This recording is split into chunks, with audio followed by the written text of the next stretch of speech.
Well, good evening and welcome. When I consider what feeling this weekend conjures up in me, the one word I keep coming back to is grateful. We are grateful all of you are here and ready to celebrate such a special time in the lives of two wonderful individuals. Maddie and Jimbo are extraordinary in many ways, and one of those is in their travel resume as a couple.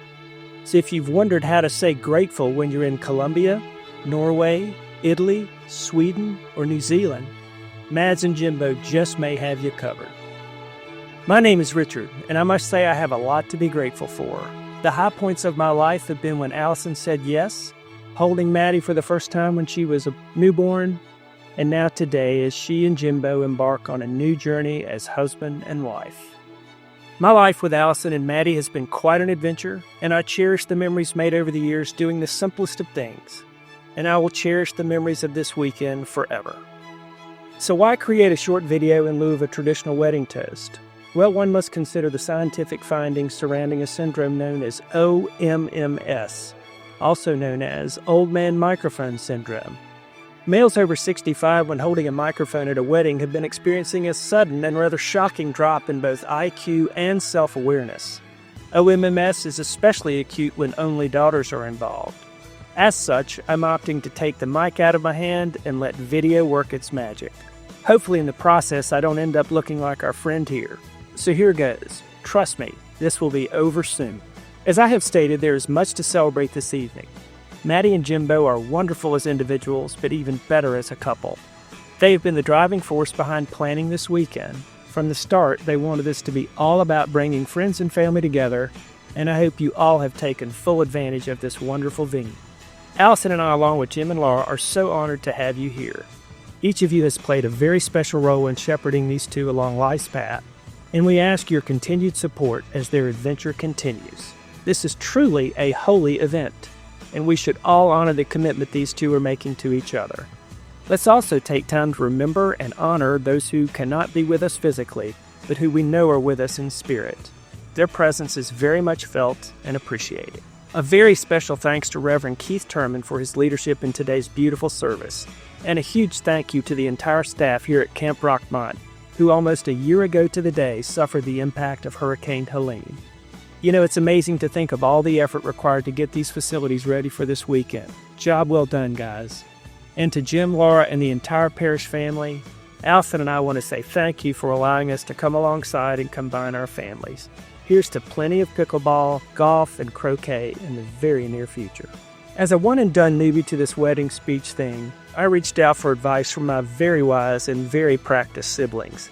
I believe they have 6 weddings between them, so I figured wisdom was there for the taking, and I certainly received wisdom right between the eyes. What I heard first was from my older brother Finley, who quoted an ancient wise man from the Old West, Clint Eastwood. As you can see, he gave me 2 quotes. Good advice, I guess, but left me a bit shaken. My big sister was a bit more magnanimous, but still very much in the tough love vein. And as you can see, those of you who are not from the South, bless your heart basically means, you ain't got this. I was sensing a theme here. My brother Charles offered a logical 3-step approach, knowing my limited ability to grasp anything deep or spiritual, let alone retain more than 3 concepts of any complexity.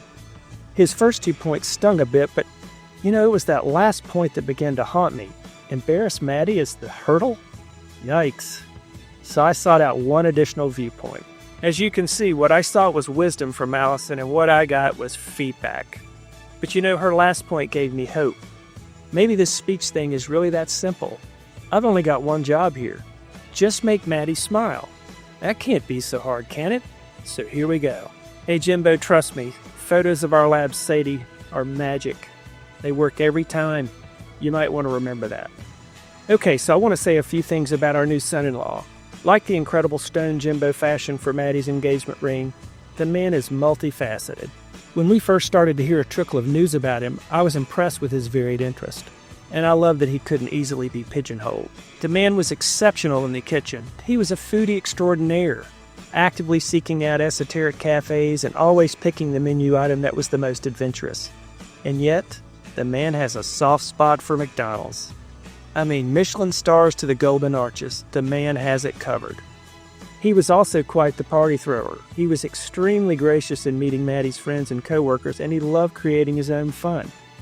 I knew it was a match when Maddie said she'd been with Jimbo playing backyard croquet and disc golf. Not your average date, and exactly what Maddie loved. You know, nothing about this young man was average. He made his own path. I met him for the first time at Topgolf.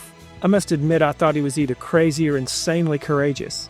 60 minutes meeting the parents for the first time where athletics are involved? This may not end well.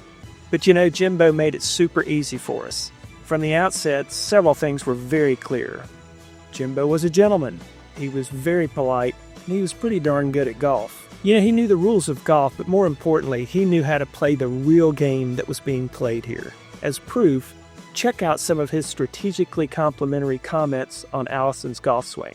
I also noticed Jimbo could play the less than subtle trash talk game with the best of them. Check out the comment on my golf swing. Hey, no hard feelings there. I really liked what I saw in the young man. Jimbo was fun to be around, he cared deeply for our daughter, and finally he was comfortable being himself, and I liked that. I liked it a lot.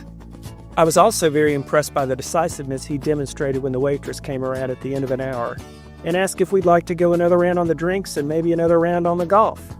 As I looked at Allison and Madison for their reaction, Jimbo quickly and forcefully, yet with diplomacy, made his position very clear.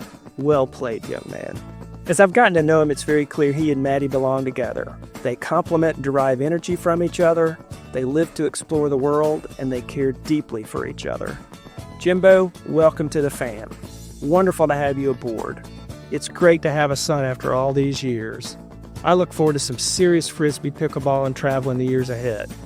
One last piece of unsolicited advice. Are you familiar with the HAH scale? HAH stands for Happiness and Attention Hierarchy.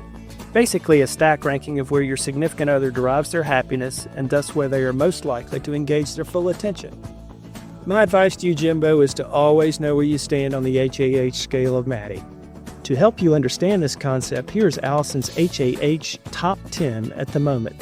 And trust me, Jimbo, these are subject to change. I won't go through all these, I think they sort of speak for themselves. But note that I think I'm in the 10th place at this point. Actually, now that I say that, perhaps I'm a bit presumptuous, especially given this video is running a bit long. So Jimbo, just know that when you're seeking Allison's approval, be aware of her HAH realities. Ditto for Maddie, for you can see Maddie sits at the very top. Items 2 through 5 are necessary. They get a point across, Jimbo. Might want to file that away as well. Item 6, hardwire in the calendar for sure. Items 7 and 8, well, what can I say? And then the last 2, hey, trust me, I'm fully aware I'll never get above 10th place. Maddie, I'm so incredibly proud of you and your choices in life. Other than choosing your parents, you've had a darn good track record. Jimbo is a wonderful case in point. I've had the pleasure of watching you over the years and learning what really drives you. And for you, Maddie, it's your commitment to exploring the world, seeking to learn new things, and a strong desire to help others that so impresses me. You've also got a zest for life. From an early age, Maddie signaled what she wanted to do in the world. I recall one afternoon, Maddie was about 5 years old, I think. I came in from work in the yard, headed to the shower, and I couldn't find a washcloth. I mean, I looked everywhere. Even in the dirty clothes hamper, I found absolutely nothing. I tried to find Allison, but she was somewhere looking at pictures of Clooney. So I finally headed upstairs to look in Maddie's bathroom. Now, as background, Maddie was a huge collector of Beanie Babies. She probably had 60 of them, all different types of animals. As I opened the bedroom door, I could hear Maddie talking in soft tones. Now you just lay there and get some rest, and I'll be back to check on you later. Looking around the floor, Maddie had placed every Beanie Baby she owned on its own washcloth and arranged them in rows. Each beanie had a Band-Aid across its forehead or somewhere else. Sure enough, Maddie was making rounds already at age 5. To Maddie, you were so very special. I have known that from the moment I laid eyes on you. From the first time you squeezed my thumb as a newborn to our countless dances and big hugs. To our wondrous and sometimes exhausting travel experiences, you have made it an incredible journey. And along the way, you've always chosen an adventurous path. I have loved watching you move through life in full challenge mode. And now your path merges with another who shares your passions, and thus the adventure continues. This is the beginning of the absolute best part of the life journey, and you've bonded with the perfect partner. I love you, and I'm so very proud of you and Jimbo. You guys are made for each other. Now, Allison, it's been a wonderful journey. Thank you for everything. You've made it all so very special. I love you very much. We've had a great time over the years and made so many memories. If this all sounds a bit like the end of the road, well, it's just in recognition that I've written so many checks leading up to this evening that when they start to bounce, I may be going away for a while. Just kidding, I hope. So before I go, 2 more things. First, I need to make Allison smile, and I close with a toast. To Maddie and Jimbo, it's a big world out there. May you see it all, and may you grow old and wise together. God bless you. Let's get the party started.